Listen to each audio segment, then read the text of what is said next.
우리가 살아가는 이 세상에는 우리의 삶을 위협하는 숱한 문제들이 거친 파도처럼 밀려옵니다.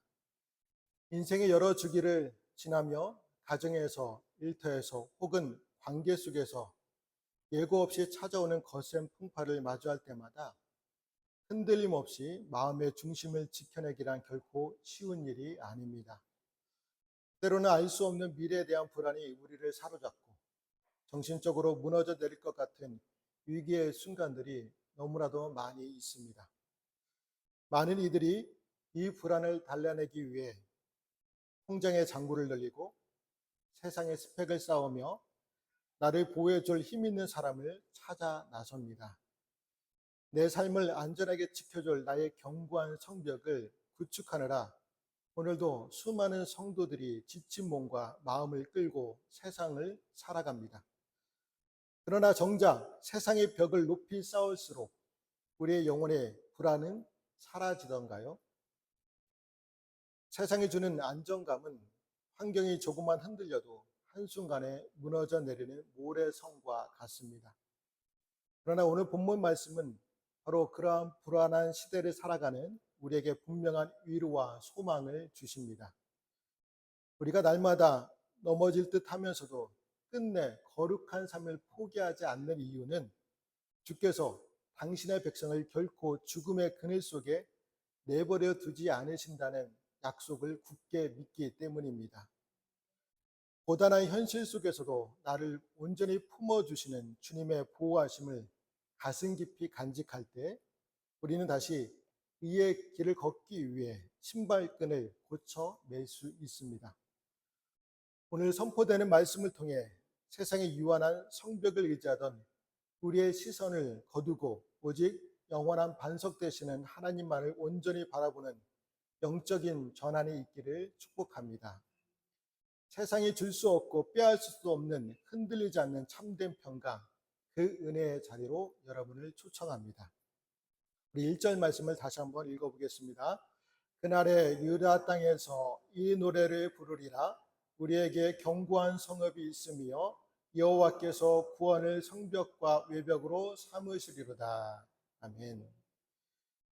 여러분이 이사야가 이 승리와 평강의 노래를 부른 시점은 아수르 군대가 물러가고 난 뒤 평안할 때가 아니었습니다. 국가적 위기와 두려움이 가득했던 시기에 미리 부른 믿음의 노래였습니다. 참된 신앙은 문제와 풍랑이 다 사라진 뒤에 부르는 안도의 한숨이 아닙니다. 여전히 폭풍 가운데 있으면서도 나를 지키시는 구원의 성벽을 바라보며 선포하는 믿음의 찬양입니다. 세상 사람들은 불안한 자신을 지키기 위해 높고 두꺼운 인간의 성벽을 쌓아 올립니다. 하지만 이스라엘이 부르는 이 노래는 다릅니다. 이 노래는 장차 하나님께서 새 하늘과 새 땅에 건설하실 새 예루살렘을 찬양하고 있습니다. 성도들이 장차 들어가게 될 새 예루살렘은 완전한 안정과 평화가 보장되는 곳입니다. 그 안정과 평화의 보장은 오직 하나님의 보호하심과 지키심에 있습니다. 이 하나님의 보호하심이 얼마나 완벽한지 우리는 이사야 선지자가 활동할 당시 예루살렘 성의 역사를 통해서도 확인할 수 있습니다. 히스기야 왕 당시 세계 최강의 군대였던 아수르가 수십만 대군을 이끌고 유다를 침공했습니다. 유다의 모든 성읍은 순식간에 함락되었고 오로지 예루살렘만 남아 있었습니다. 세상 사람들이 보기에 예루살렘의 함락은 시간 문제였습니다. 그러나 그 결과가 어떠했습니까? 예루살렘이 무너졌습니까? 아닙니다. 오히려 무너지고 패한 것은 아수르 군대였습니다. 예루살렘이 강해서가 아닙니다. 하나님께서 히스기야의 간절한 기도를 들으시고 그 성을 친히 구원으로 부르셨기 때문입니다. 그 결과 아수르는 예루살렘에 활 한 번 제대로 쏴보지 못한 채 18만 5천 명에 이르는 군대가 하룻밤에 몰살되었고 두려움 속에 탈각할 수밖에 없었습니다. 요즘 외신을 보면요, 세계적인 부자들과 IT 재벌들이 전쟁이나 자연재해에 대비해 외딴 섬이나 지하 깊은 곳에 수백억을 들여 초호화 지하 벙커를 짓고 있다고 합니다. 그들은 막대한 돈과 콘크리트 벽이 자신의 생명을 지켜줄 거라 믿습니다. 그러나 우리의 영혼을 파괴하는 죄의 문제, 질병의 고통, 죽음의 두려움은 결코 지하 벙커의 두꺼운 철문으로 막을 수 없습니다. 우리가 안전한 삶을 살기 원한다면 인간이 만든 벙커가 아니라 하나님의 구원의 은혜 안에 거해야 합니다. 그 무엇보다 강하신 하나님께서 친히 성벽과 방어벽이 되어주실 때 우리는 어떠한 시련 앞에서도 흔들림 없이 승리할 수 있습니다. 눈에 보이는 통장 잔고나 사람들의 인정이라는 세상의 성벽 뒤에 숨으려 하지 마십시오. 인간이 쌓은 성벽은 언젠가 반드시 무너집니다. 오직 영원히 무너지지 않는 구원의 성벽, 하나님의 품 안으로 담대히 피하시기 바랍니다. 그렇다면 과연 어떤 사람들이 이 거룩하고 하나님의 안전한 성읍 안으로 들어갈 자격을 얻게 될까요? 성벽과 외벽이라는 견고한 성읍을 주신 여호와께서 이제 두 가지 명령을 내리십니다. 그 첫 번째 명령은 바로 문을 열라는 것입니다. 우리 2절 말씀에 기록되어 있는데 같이 읽어보겠습니다. 너희는 문들을 열고 신의를 지키는 의로운 나라가 들어오게 할지어다. 문을 여는 목적은요, 신의를 지키는 의로운 민족들이 들어오기 위해서입니다. 여기서 나라는 이방에 속한 자들을 포함하여 장차 새 예루살렘에 들어갈 모든 의로운 성도들 전체를 가리킵니다. 그런데 우리가 여기서 주목해야 할 사실은요, 의로운 나라 말 앞에 신의를 지키는 이라는 표현이 나온다는 점입니다. 인간은 자기 행위로는 결코 하나님께 의롭다함을 얻을 수가 없습니다. 인간이 아무리 의롭다고 자부할지라도 그 이는 거룩하신 하나님 앞에서는 한낱 더러운 옷과 같을 뿐입니다. 자기의 의를 내세워 새 예루살렘에 들어가고자 하는 자는 부끄러움만 당하고 내쳐지게 됩니다. 오직 그리스도에 대한 믿음만이 구원의 성에 들어가는 유일한 자격입니다. 출애굽 당시 이스라엘 백성들이 죽음의 재앙을 피할 수 있었던 이유는 그들이 애굽 사람들보다 도덕적으로 더 완벽했기 때문이 아니었습니다. 오직 하나님의 말씀을 믿고 문설주에 어린 양의 피를 발랐기 때문이죠. 그 피를 보고 죽음의 사자가 넘어갔던 것처럼 우리는 오직 예수 그리스도의 보혈을 믿는 믿음으로 구원의 성벽에 들어갈 수 있습니다. 해외로 나갈 때 비행기를 타기 위해서는요, 내가 얼마나 힘이 센지, 얼마나 돈이 많은지, 얼마나 착하게 살았는지를 증명할 필요가 전혀 없죠. 오직 내 이름이 적힌 탑승권 하나만 보여주면 됩니다. 천국문에 들어가는 것도 마찬가지입니다. 내 이력서나 행위의 자랑이 아니라 나를 위해 십자가에서 값을 치르신 예수님의 은혜, 그 믿음의 탑승권 하나면 충분합니다. 하나님께서 구원의 백성을 끝까지 책임져 주시지만 우리는 어떤 상황에서도 이 믿음의 끈, 신앙의 지조를 끝까지 인내하며 지켜내야 합니다. 우리가 살아가는 세상은 하루에도 수십 번씩 우리의 믿음을 조롱하고 적당히 타협하라고 요구합니다. 너만 그렇게 유별나게 믿냐라며 흔들어대죠. 그러나 결코 흔들리지 마십시오. 세상이 우리를 향해 미련하다고 손가락질 할지라도 우리는 끝까지 예수 그리스도의 보혈이라는 믿음의 티켓을 꼭 쥐고 있어야 합니다. 이 진실한 믿음을 지켜내는 자만이 하나님께서 예비하신 참되고 완전한 평화의 세계를 경험할 수 있기 때문입니다.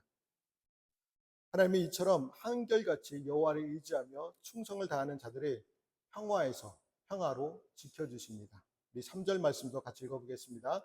주께서 심지가 견고한 자를 평강하고 평강하도록 지키시리니 이는 그가 주를 신뢰함이니이다. 아멘. 우리는 책임감이 강한 사람을 가리켜 심지가 굳은 사람이라고 부릅니다. 영적으로 심지가 견고하다는 것은 그 마음이 온전히 주님께 고정되어 하나님 이외에 다른 대상에게 마음을 뺏기지 않으려 몸부림치는 사람을 말합니다.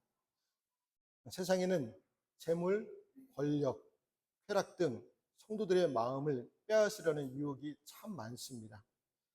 하지만 심지가 견고한 사람은 이 유혹 앞에서도 흔들리지 않고 오직 하나님만을 소망합니다.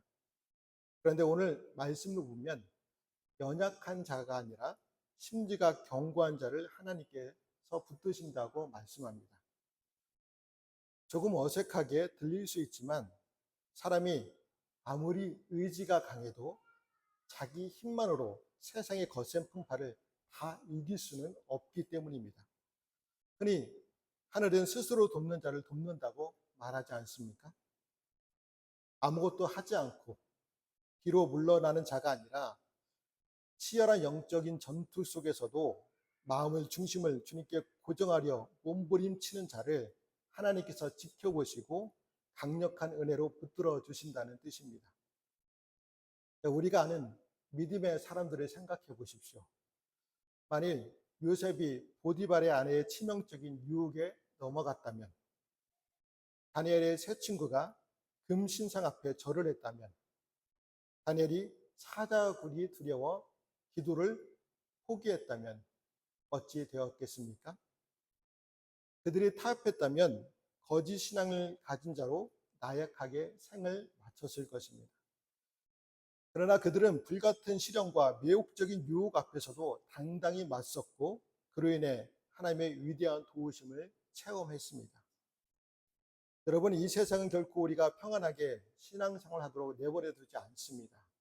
끊임없이 유혹하고 거센 풍파로 우리의 신앙을 자초시키려 합니다. 마태복음 14장을 보면 베드로가 거센 풍랑 속에서도 예수님을 바라보았을 때는 기적처럼 물 위를 걷게 됩니다. 심지가 주님께 고정되어 있었기 때문입니다. 하지만 그의 시선이 예수님을 떠나 거센 파도를 바라보는 순간 마음의 두려움이 찾아오고 즉시 물속으로 빠져 들어갔습니다. 피겨 스케이팅 선수들이 빙판 위에서 수십 번 빠르게 회전하고도 전혀 어지러움을 느끼지 않고 사뿐히 착지하는 비결이 무엇인지 아십니까? 바로 스포팅이라는 기술 때문입니다. 몸은 팽이처럼 빠르게 돌지만 고개와 시선을 흔들리지 않는 훈련장의 벽면의 한 점을 계속해서 쳐다본다는 것입니다. 우리의 인생에도 어지러울 만큼 빠르고 거친 문제들이 휘몰아칩니다. 그때 세상의 문제들에 이리저리 시선을 빼앗기면 어지러워 쓰러지고 말겠죠. 그러나 성경의 믿음의 선배들이 불같은 시련 앞에서도 뜻을 정하여 마음을 지켰던 것처럼 우리의 시선을 유동치지 않는 하나님께 확실히 고정할 때 하나님은 그 누구도 빼앗을 수 없는 평강의 평강으로 우리를 붙들어 주십니다. 세상이 주는 평안은 내 앞의 문제가 다 해결되고 내 통장이 가득 찼을 때만 잠시 찾아오는 조건부 평안에 불과합니다.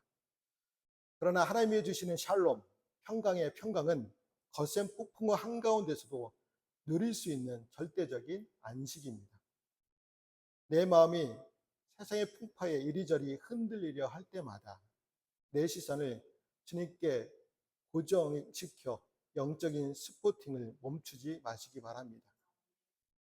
우리가 주님께 시선을 고정할 때, 그래서 우리는 유동치지 않고 영원히 변치 않는 그 은혜의 반석을 깊이 누리게 됩니다. 우리 두 번째 명령은 바로 여호와를 영원히 신뢰하라입니다. 4절 말씀도 같이 읽어보겠습니다.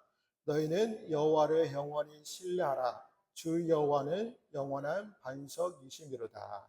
아멘. 우리가 여호와를 영원히 신뢰해야 하는 이유는 주님께서 우리의 완전한 보호자요, 완전한 피난처가 되시기 때문입니다.